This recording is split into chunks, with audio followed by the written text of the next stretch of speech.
2024 ഇറങ്ങിയ the Paris എന്ന മൂവിയാണിത്. Cinema തുടങ്ങുന്നത് തന്നെ സോഫിയ എന്ന ഒരു സ്ത്രീ നേതാവിന്റെ കീഴിലുള്ള ഒരു കൂട്ടം പരിവേഷകരിലൂടെയാണ്. അവർ പസഫിക് സമുദ്രത്തിലാണുള്ളത്.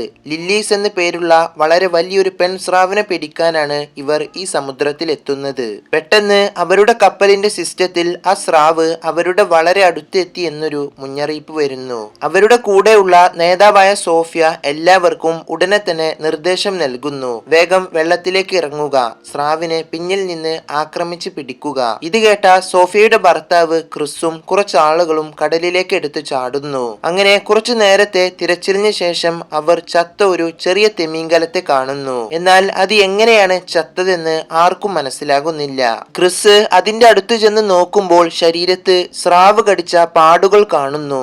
ഈ സമയത്ത് പെട്ടെന്ന് തന്നെ അങ്ങോട്ട് ഒരുപാട് പെൺ സ്രാവ് കുട്ടികൾ വരികയാണ്. അവയെല്ലാം ലില്ലീസ് എന്ന ആ വലിയ പെൺ സ്രാവിന്റെ മക്കളാണെന്ന് ക്രിസും കൂട്ടരും മനസ്സിലാക്കുന്നു. ഈ സമയത്താണ് ലില്ലീസ് നേരിട്ട് അവരുടെ മുന്നിലേക്ക് വരുന്നത്.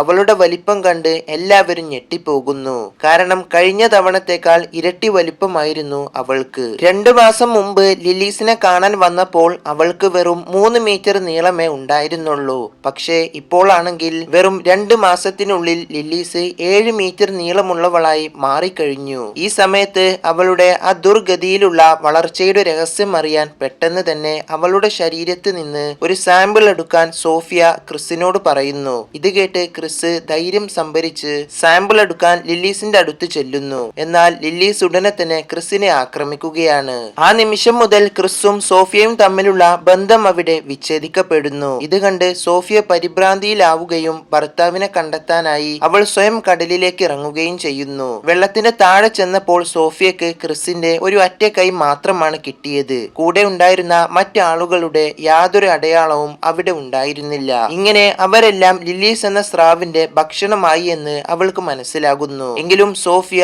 തോറ്റുകൊടുക്കാൻ തയ്യാറായില്ല.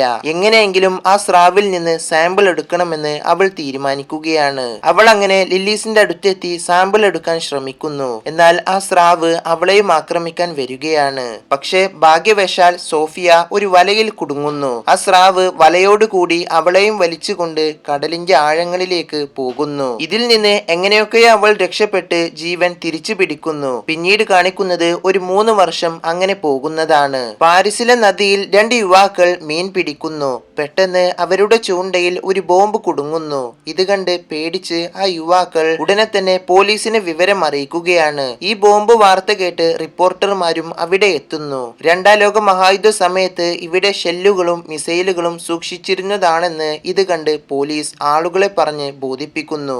അതുകൊണ്ട് പേടിക്കേണ്ടതില്ലെന്നും ഇടയ്ക്കിടെ ഇവിടെ ഇങ്ങനെ ബോംബുകൾ കാണാറുണ്ടെന്നും ഞങ്ങൾ ഇവിടെ ഉള്ളപ്പോൾ ഒന്നും സംഭവിക്കില്ലെന്നും പോലീസ് പറയുന്നു. കൂടാതെ ഈ നദി സുരക്ഷിതമാണെന്നും പോലീസുകാർ അവിടെ കൂടി ആളുകൾക്ക് ഉറപ്പ് നൽകുന്നു. തുടർന്ന് അങ്ങനെ നമ്മൾ തിമിംഗല സംരക്ഷണ കേന്ദ്രത്തിലേക്ക് എത്തുന്നു. അവിടെ നായികയായ സോഫിയയെ കാണുന്നു. സോഫിയ ഇപ്പോൾ പഴയ പോലെ സ്രാവുകളെ കുറിച്ചുള്ള ഗവേഷണം നിർത്തി കുട്ടികൾക്ക് മത്സ്യങ്ങളെ കുറിച്ച് പഠിപ്പിച്ചു നൽകുന്ന ഒരു ജോലിയാണ് ചെയ്യുന്നത്. ക്ലാസ്സിനിടെ കുറച്ച് ആൺകുട്ടികൾ അവളെ കളിയാക്കുന്നത് സോഫിയെ ശ്രദ്ധിച്ചു. നിങ്ങളുടെ ഭർത്താവ് കൊണ്ടുവന്ന ആ സാമ്പിൾ എവിടെ എന്നൊക്കെ ചോദിക്കുന്നുണ്ട്. ആ സ്രാവ് നിന്റെ ഭർത്താവിനെ കൊന്നിട്ട് സാമ്പിൾ മാത്രം ബാക്കി വെച്ചോ എന്നൊക്കെ അവർ പരിഹസിച്ചു. ഇതെല്ലാം കേട്ട് സോഫിയ അതീവ ദുഃഖിതയാവുകയും ക്ലാസ് വിട്ട് പുറത്തേക്ക് പോവുകയും ചെയ്യുന്നു. ഈ സമയത്ത് നോറ എന്ന് പേരുള്ള ഒരു പെൺകുട്ടി അവളെ തടഞ്ഞുകൊണ്ട് പറയുന്നു, ഞാൻ നിങ്ങളുടെ ഏറ്റവും വലിയ ആരാധികയാണ്. താൻ അവളുടെ എല്ലാ ഗവേഷണങ്ങളും പിന്തുടരാറുണ്ടെന്ന് നോറ പറയുന്നു. എന്നാൽ ഭർത്താവിന്റെ മരണ ദിവസം തന്നെ താൻ അതെല്ലാം നിർത്തിയതാണെന്ന് സോഫിയ മറുപടി നൽകുന്നു. ആ ദിവസങ്ങളെ കുറിച്ച് എന്നെ ഓർമ്മിപ്പിക്കരുത്, അതെനിക്ക് വേദന ഉണ്ടാക്കുന്നു എന്ന് പറഞ്ഞ് സോഫിയ അവിടെ നിന്ന് പോകാൻ ഒരുങ്ങുന്നു. എന്നാൽ ലില്ലീസിന്റെ ശരീരത്തിൽ സോഫിയ അന്ന് ഒരു ട്രാക്കർ ഉപകരണം ഘടിപ്പിച്ചിട്ടുണ്ടെന്ന് താൻ കണ്ടെത്തിയതായി നോറ സോഫിയയോട് പറയുന്നു. സോഫിയ അത് കേട്ട് ഞെട്ടിപ്പോകുന്നു. ഇതിനെക്കുറിച്ച് വിശദമായി സംസാരിക്കാനായി നോറ സോഫിയയെ തന്റെ സംഘടനയിലേക്ക് അങ്ങനെ കൊണ്ടുപോകുന്നു. കൊണ്ടുപോകുന്നു. സമുദ്രജീവികളെ രക്ഷിക്കാനായി നോറ ഒരു സംഘടന തന്നെ രൂപീകരിച്ചിട്ടുണ്ടെന്ന് അവിടെ വെച്ച് വെളിപ്പെടുന്നു. നോറ സമുദ്രത്തിലെ ജീവികളെ അമിതമായി സ്നേഹിക്കുന്നുണ്ട്. കഴിഞ്ഞ 3 വർഷമായി താൻ ലില്ലീസിനെ നിരീക്ഷിക്കുകയാണെന്നും അവൾ ഇപ്പോൾ സീൻ നദിയിലുണ്ടെന്നും നോറ സോഫിയയോട് പറയുന്നു. ഇത് കേട്ട സോഫിയ ഞെട്ടലോടെ പറയുന്നു, സ്രാവുകൾക്ക് ശുദ്ധജലത്തിൽ ജീവിക്കാൻ കഴിയില്ല, അത് അസാധ്യമാണ്. കാലാവസ്ഥാ വ്യതിയാനവും മലിനീകരണവും ലില്ലീസിന്റെ സ്വഭാവം മാറ്റിയെന്നും ഇപ്പോൾ അവൾ ഈ സാഹചര്യത്തിലും ജീവിക്കാൻ പ്രാപ്തയാണെന്നും നോറ വിശദീകരിക്കുന്നു. ഈ സ്രാവ് എപ്പോൾ വേണമെങ്കിലും മരിക്കാൻ സാധ്യതയുള്ളതിനാൽ തന്നെ അവളെ തിരികെ കടലിലേക്ക് അയക്കാനാണ് ഞങ്ങളുടെ ഗ്രൂപ്പ് ശ്രമിക്കുന്നതെന്ന് നോറ പറഞ്ഞു. അതുകൂടാതെ ഈ രാത്രി താൻ ഡൈവിങ്ങിന് പോകുന്നുണ്ടെന്നും നോറ പറയുന്നു. സോഫിയയെ, നീയും കൂടെ വരൂ, നമുക്ക് ലില്ലീസിനെ അവളുടെ വീട്ടിലേക്ക് തിരികെ കൊണ്ടുപോകാം. ഇത് കേട്ട് സോഫിയ ചോദിക്കുന്നു, ഡൈവിങ്ങോ? ഇത് അത്ര എളുപ്പമാണെന്ന് നീ കരുതിയോ? ഇത് വളരെ അപകടകരമാണ്, നിന്റെ ജീവന് തന്നെ അപകടത്തിലായേക്കാം. ഇതൊരു സാധാരണ മീനല്ല, ലോകത്തിലെ ഏറ്റവും അപകടകാരിയായ സ്രാവാണത്.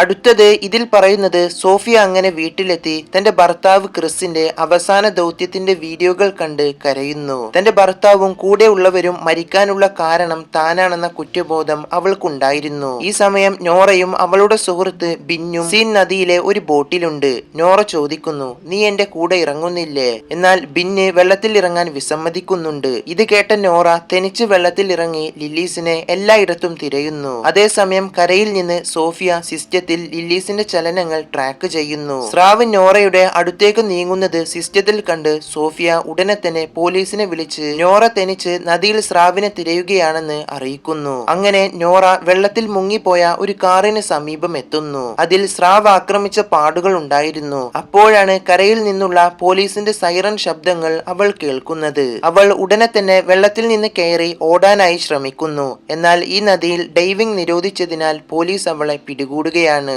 നോറയെ പോലീസ് അറസ്റ്റ് ചെയ്യുന്നതെല്ലാം സോഫിയ കാണുന്നുണ്ടായിരുന്നു. ലില്ലീസിന്റെ ചലനങ്ങൾ നിരീക്ഷിച്ചുകൊണ്ട് സോഫിയ ആ രാത്രി മുഴുവൻ നദിക്കരയിൽ തന്നെ ഇരുന്നു. എന്തിനാണ് ആ നദിയിൽ ഇറങ്ങിയതെന്ന് പറയാൻ നോറ വിസമ്മതിച്ചതിനാൽ തന്നെ അടുത്ത ദിവസവും അവൾ പോലീസ് കസ്റ്റഡിയിലാണ്. ഇൻസ്പെക്ടർ ആദിലിനോട് അവൾ പറയുന്നത് താൻ വെറുതെ കളിക്കാൻ പോയതാണെന്നാണ്. ഇത് കേട്ട് ആദിൽ പറഞ്ഞു, സത്യം പറഞ്ഞാൽ മാത്രമേ നിനക്ക് ഇവിടെ നിന്ന് പുറത്തിറങ്ങാൻ കഴിയൂ. അപ്പോൾ നോറ പറഞ്ഞു, ഞാൻ ഒരു സ്രാവിനെ തിരയാൻ പോയതാണ്. ഇത് കേട്ട് ആദിൽ ചിരിച്ചുകൊണ്ട് ചോദിക്കുന്നു, നീ എന്നെ പരിഹസിക്കുകയാണോ? ഈ നദിയിൽ സ്രാവോ? നീ എന്നെ മണ്ടനാക്കാൻ നോക്കണ്ട. നോറ തന്റെ വാക്കുകളിൽ തന്നെ ഉറച്ചു നിന്നു. ഈ സമയം സോഫിയ ഇപ്പോഴും നദിക്കരയിൽ തന്നെ തുടരുന്നു. സ്രാവ് വളരെ അടുത്തുള്ളതിനാൽ തന്നെ സോഫിയ ഇപ്പോഴും പരിഭ്രാന്തതയിലാണ്. ഈ സമയത്താണ് പോലീസ് സ്റ്റേഷനിൽ നിന്ന് സോഫിയക്ക് ഒരു ഫോൺ വരുന്നത്. സ്രാവ് നദിയിൽ തന്നെ ഉണ്ടെന്ന് തെളിയിക്കാനായി നോറ സോഫിയയെ വിളിച്ചതായിരുന്നു അത്. അതേസമയം ആ നദിക്കരയിൽ നിന്ന് പോലീസിന് ഒരു മൃതദേഹം ലഭിക്കുകയാണ്. മൃതദേഹത്തിന്റെ പകുതി ഭാഗവും നഷ്ടപ്പെട്ട നിലയിലായിരുന്നു.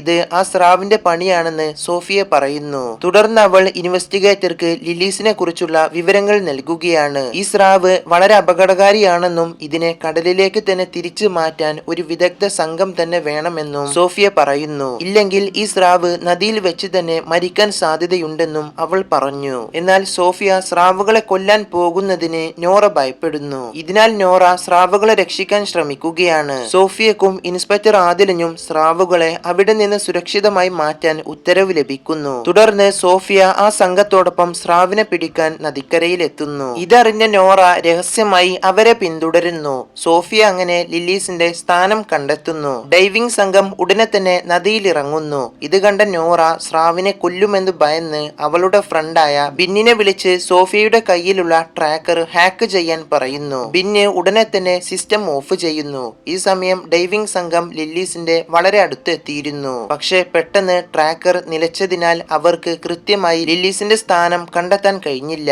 സ്രാവ് അവരെ ആക്രമിക്കുന്നതിന് മുമ്പ് എല്ലാവരും കരയിലേക്ക് തന്നെ തിരിച്ചു കയറുന്നു. ഇത് കണ്ട് അത്ഭുതപ്പെട്ട ആദിൽ ഇൻസ്പെക്ടർ സോഫിയയാണ് ഇതിന് പിന്നിലെന്ന് സംശയിക്കുകയാണ്. തുടർന്ന് അയാൾ സോഫിയയെ ഭീഷണിപ്പെടുത്തുന്നു. പിന്നീട് ട്രാക്കർ നശിപ്പിച്ചത് നോറയാണെന്ന് സോഫിയക്ക് മനസ്സിലാകുന്നുണ്ട്. അടുത്തതായി കാണിക്കുന്നത് ഈ നദിയുടെ മറ്റൊരു ഭാഗത്ത് സ്വിമ്മിംഗ് ഫെസ്റ്റിവൽ നടക്കുന്നതാണ്. ഇതിനാൽ ആദിൽ ഇൻസ്പെക്ടർ നദി ഉടനെ തന്നെ അടക്കണമെന്ന് മേയറായ ഓഫീസറോട് ആവശ്യപ്പെടുന്നു. സിറ്റി മേയർ ഒരിക്കലും ഈ ഫെസ്റ്റിവൽ നിർത്താൻ തയ്യാറാകുന്നില്ല. ഈ സമയം ആദിൽ സോഫിയയുടെ പഴയകാല ദൗത്യത്തെ കുറിച്ച് മനസ്സിലാക്കുന്നു. ഭർത്താവിന്റെ മരണത്തിൽ ഇന്നും കുറ്റബോധം അനുഭവിക്കുന്നുണ്ടെന്ന് അയാൾ അറിയുന്നു. താൻ അവളോട് നേരത്തെ നേരത്തെ മോശമായി പെരുമാറിയതിനാൽ അയാൾക്ക് ദുഃഖം തോന്നുന്നുണ്ട്. ഈ സമയം നോറ സ്രാവുകൾ നേരിട്ടുകൊണ്ടിരിക്കുന്ന ക്രൂരതകളെ കുറിച്ച് ഒരു വീഡിയോ ചെയ്യുന്നു. സ്രാവുകളെ കൊല്ലുന്നതിനെ കുറിച്ച് അവൾ സംസാരിക്കുന്നുണ്ട്. സ്രാവുകൾക്കും ഇവിടെ ജീവിക്കാൻ അവകാശമുണ്ടെന്നൊക്കെ അവൾ പറയുന്നു. ലില്ലീസ് എന്ന സ്രാവിനെ രക്ഷിക്കാൻ തന്റെ സംഘടനയിൽ ചേരാൻ അവൾ വീഡിയോയിലൂടെ യുവാക്കളോട് ആവശ്യപ്പെടുന്നു. പിന്നീട് ഈ വീഡിയോ വലിയ രീതിയിൽ തന്നെ വൈറലാവുകയും ലക്ഷക്കണക്കിന് ആളുകൾ കാണുകയും ചെയ്യുന്നു. ലില്ലീസിനെ സുരക്ഷിതമായി കടലിൽ എത്തിക്കുക എന്നതാണ് എല്ലാവരുടെയും ലക്ഷ്യം. ഈ സമയം ആദിൽ സോഫിയയോട് മാപ്പ് ചോദിക്കുന്നുണ്ട്. അയാൾ സോഫിയയെ ആ നാട്ടിലെ മേയറുടെ അടുത്തേക്ക് എത്തിക്കുന്നു. മേയറോട് പെട്ടെന്ന് തന്നെ സ്വിമ്മിംഗ് റേസ് നിർത്താൻ സോഫിയ അഭ്യർത്ഥിക്കുന്നു. എന്നാൽ ഫെസ്റ്റിവൽ കൃത്യസമയത്ത് തന്നെ തുടങ്ങുമെന്ന് മേയർ പറയുന്നു. സോഫിയ വീണ്ടും ദേഷ്യത്തോടെ മേയറോട് ഫെസ്റ്റിവൽ നിർത്താൻ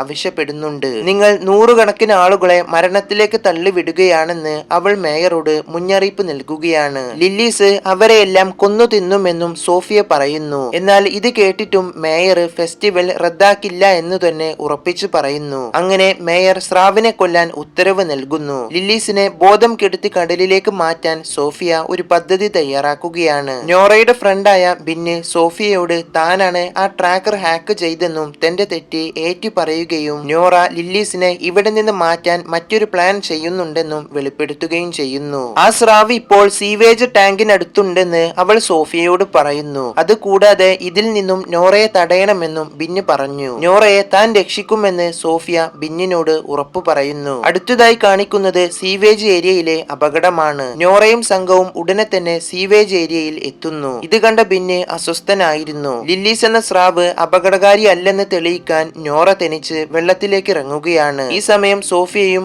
ആദിലും വേഗത്തിൽ അവിടേക്കെത്തി നോറയോട് വെള്ളത്തിൽ നിന്ന് തിരിച്ചു കയറാൻ ആവശ്യപ്പെടുന്നു. സോഫിയ അവളോട് ഈ കാര്യത്തിൽ ദേഷ്യപ്പെടുന്നുണ്ട്. ഈ സമയത്താണ് സ്രാവ് അവിടെ പ്രത്യക്ഷമാകുന്നത്. അത് ലില്ലീസ് അല്ലെന്നും അത് അവളുടെ കുഞ്ഞാണെന്നും സോഫിയ തിരിച്ചറിയുന്നു. നോറ അതിനെ കൈകൊണ്ട് തൊടാൻ നോക്കുന്നുണ്ട്. ഇത് കണ്ട് ഇൻസ്പെക്ടർ ആദിൽ രക്ഷകനായി വെള്ളത്തിലേക്ക് എടുത്തു ചാടുന്നു. എന്നാൽ പെട്ടെന്ന് തന്നെ ആ സ്രാവ് നോറയെ ആക്രമിക്കുകയും അവളെ വിഴുങ്ങുകയും ചെയ്തു. ഇത് കണ്ട് അവിടെ ആകെ പരിഭ്രാന്തത പടർന്നു. നോറയുടെ കൂടെ വന്ന യുവാക്കൾ പേടിച്ച് ഓടാൻ തുടങ്ങി. ലില്ലീസും തന്റെ മക്കളും അവിടേക്കെത്തിയ ആളുകളെ ഓരോന്നോരോന്നായി കൊല്ലാൻ തുടങ്ങി. ആ ഒരു ഭാഗത്തെ നദിയിലെ വെള്ളം മുഴുവൻ രക്തം കൊണ്ട് ചുവന്നു. കുറച്ച് ആളുകളെ നീന്തൽ സംഘം രക്ഷിക്കുന്നുണ്ട്. പലർക്കും കൈകാലുകൾ നഷ്ടപ്പെടുന്നു. പരിക്കേറ്റവരെ ആശുപത്രിയിലേക്ക് കൊണ്ടുപോകുന്നുമുണ്ട്. ഇതെല്ലാം കണ്ട് സോഫിയ ഞെട്ടിപ്പോയി. അവൾ തന്റെ ഭർത്താവിനെ ഓർത്ത് കരഞ്ഞു. ഇത് കണ്ട ആദിൽ അവളെ ആശ്വസിപ്പിക്കുന്നു. ഈ ഏറ്റുമുട്ടലിൽ ലില്ലീസിന്റെ ഒരു കുഞ്ഞ് മരിക്കുകയാണ്. ഈ സ്രാവിന്റെ മൃതദേഹം സോഫിയ ലാബിൽ പരിശോധിച്ചപ്പോൾ ഈ സ്രാവ് ഗർഭിണിയാണെന്ന് അവൾ കണ്ടെത്തുന്നു. ആൺസ്രാവില്ലാതെ തന്നെ ഇവക്ക് പ്രസവിക്കാൻ സാധിക്കുമെന്ന് സോഫിയ ഇതിലൂടെ തിരിച്ചറിയുന്നു. ഇതിനാൽ ഇവ മനുഷ്യർക്ക് വലിയൊരു ഭീഷണിയാണ്. അതുകൊണ്ട് ലില്ലീസിനെ നശിപ്പിക്കേണ്ടത് അത്യാവശ്യമാണെന്ന് അവൾ മനസ്സിലാക്കുന്നു. അടുത്തതായി കാണിക്കുന്നത് പാരീസ് എന്ന നഗരത്തിന്റെ തകർച്ചയാണ്. സോഫിയ വീണ്ടും മേയറെ കണ്ട് കാര്യങ്ങളെല്ലാം പറയുന്നു. ഇത് കേട്ടിട്ടും മേയർക്ക് ഒരു മാറ്റവുമില്ല. നിങ്ങൾക്ക് പണമാണോ അതോ മനുഷ്യ ജീവനാണോ വലുത് എന്ന് സോഫിയ ചോദിക്കുന്നു. ഇത് കേട്ട് ദേഷ്യം വന്ന മേയർ അവൾ അവിടെ നിന്നും പുറത്താക്കി. സോഫിയയും ആദിലും മേയറുടെ ഉത്തരവ് കണക്കാക്കാതെ സ്വന്തം റിസ്കിൽ സ്രാവുകളെ കൊല്ലാൻ പദ്ധതിയിടുന്നു. ആദിൽ തന്റെ കുറച്ച് സുഹൃത്തുക്കളെയും ഇതിനായി കൂട്ടി. നദിക്കടയിൽ ഡയനാമിറ്റ് വെക്കാനാണ് അവർ തീരുമാനിച്ചിട്ടുള്ളത്. ഫെസ്റ്റിവൽ ദിവസം അവർ നദിയിൽ ബോംബുകൾ സ്ഥാപിക്കുന്നു. മേയർ സ്വിമ്മിംഗ് ഫെസ്റ്റിവൽ ഉദ്ഘാടനം ചെയ്യുന്നുണ്ട്. ഈ സമയം സോഫിയ അവിടെ നൂറുകണക്കിന് സ്രാവുകളെ കാണുന്നു. അവർ ഇപ്പോൾ ഉള്ളത് ഒരു ബോട്ടിലാണ്. സോഫിയ തന്റെ കൂടെയുള്ളവരോട് അനങ്ങാതെ നിൽക്കാൻ പറയുന്നു. നീന്തൽക്കാർ പതിയെ വെള്ളത്തിലേക്ക് ചാടി കൂടുതൽ ബോംബുകൾ സ്ഥാപിക്കാൻ നോക്കുന്നുണ്ട്. അവർ തിരികെ ബോട്ടിലേക്ക് കയറുന്നതിന് മുമ്പ് രണ്ടുപേരെ സ്രാവ് പിടികൂടി. ഉടനെ തന്നെ ആ ബോംബുകൾ പൊട്ടിത്തെറിക്കുന്നു. സോഫിയ ആദിലിനെ അതിൽ നിന്നും രക്ഷപ്പെടുത്തുന്നു. ഇതിൽ ലില്ലീസ് ചത്തോ ഇല്ലയോ എന്ന് നോക്കാൻ സോഫിയ വെള്ളത്തിലേക്ക് ഇറങ്ങുന്നു. എന്നാൽ അവൾ മരിച്ചിട്ടില്ല. ലില്ലീസ് ആ ബോട്ടിനെ ആക്രമിക്കുകയും അതിലുണ്ടായിരുന്ന ബാക്കിയുള്ളവരെ കൊലപ്പെടുത്തുകയും ചെയ്തു. അതിൽ നിന്ന് സോഫിയ ആദിലിനെ എങ്ങനെയൊക്കെയോ രക്ഷപ്പെടുത്തുന്നു. തുടർന്ന് ആ സ്രാവ് ബാക്കിയുള്ള നീന്തൽക്കാരെയും ആക്രമിക്കുന്നു. നദി വീണ്ടും രക്തക്കുളമായി മാറി. സൈനികർ വെടിവെക്കുന്നുണ്ടെങ്കിലും ഒന്നും സ്രാവിന് സംഭവിക്കുന്നില്ല. വെടിയുണ്ടകൾ പലതും അവിടെ സ്ഥാപിച്ച ബോംബുകളിൽ തട്ടി ഒരു വലിയ സ്ഫോടനമുണ്ടായി. പാരീസ് നഗരം അങ്ങനെ സ്ഫോടനത്തിലും സുനാമിയിലും മുങ്ങുന്നു. ഇതിൽപ്പെട്ട് ധാരാളം ആളുകൾ മരിക്കുന്നു. സോഫിയ ആദിലിനെ ഒരു സുരക്ഷിതമായ സ്ഥലത്തേക്ക് മാറ്റുന്നു. പാരീസ് നഗരത്തിന്റെ ഓരോ തെരുവിലും സ്രാവുകൾ നീന്തി തുടിക്കുന്നതും കണ്ട് ആദിൽ ആകെ തകർന്നു പോകുന്നു. ലില്ലീസ് വെറുമൊരു സ്രാവല്ലെന്നും അവൾ ലോകത്തെ മുഴുവൻ വിഴുങ്ങാൻ പോകുന്ന ഒരു വലിയ വിപത്തിന്റെ തുടക്കമാണെന്നും അവർ മനസ്സിലാക്കുന്നു. താൻ ഭയപ്പെടുത്തുന്ന ആ വലിയൊരു ദുരന്തം തന്റെ കണ്ണുകൾക്ക് മുന്നിൽ യാഥാർത്ഥ്യമായത് കണ്ട് സോഫിയ നിശബ്ദമായി കരഞ്ഞു. മനുഷ്യരുടെ അഹങ്കാരവും പ്രകൃതിയോടുള്ള അശ്രദ്ധയും ഒരു വലിയ നഗരത്തെ തന്നെ ശ്മശാനമാക്കി മാറ്റിയെന്ന് ആ കാഴ്ച കാണിച്ചു തന്നു. അനന്തമായി പരന്നു കിടക്കുന്ന ആ വെള്ളപ്പൊക്കത്തിന് നടുവിൽ സ്രാവുകൾക്കിടയിൽ തെനിച്ചായ സോഫിയയും ആദിലും തങ്ങളുടെ വിധിയെ കാത്ത് ആ ഇരുമ്പ് കഷ്ണത്തിൽ പിടിച്ചിരിക്കുന്നു. സിനിമ ഇവിടെ അവസാനിക്കുമ്പോൾ പാരീസ് നഗരം ഇനി മനുഷ്യരുടേതല്ല, മറിച്ച് ലില്ലീസിന്റെയും അവളുടെ വംശത്തിന്റെയും സാമ്രാജ്യമായി മാറിയിരിക്കുന്നു. ഒരു വലിയ നഗരം പ്രകൃതിയുടെയും വിചിത്രമായ ഒരു ജീവിയുടെയും മുന്നിൽ കീഴടങ്ങുന്ന ഭയാനകമായ അന്ത്യമാണിത്. അപ്പോ ഈ കഥ ഇവിടെ അവസാനിപ്പിക്കുകയാണ്. സോഫിയയെയും ആദിലിനെയും ലില്ലീസ് കൊല്ലുമോ? നിങ്ങളുടെ അഭിപ്രായം കമന്റിൽ പറയൂ. അപ്പോ നാളെ അടുത്തൊരു കഥയുമായി കാണാം.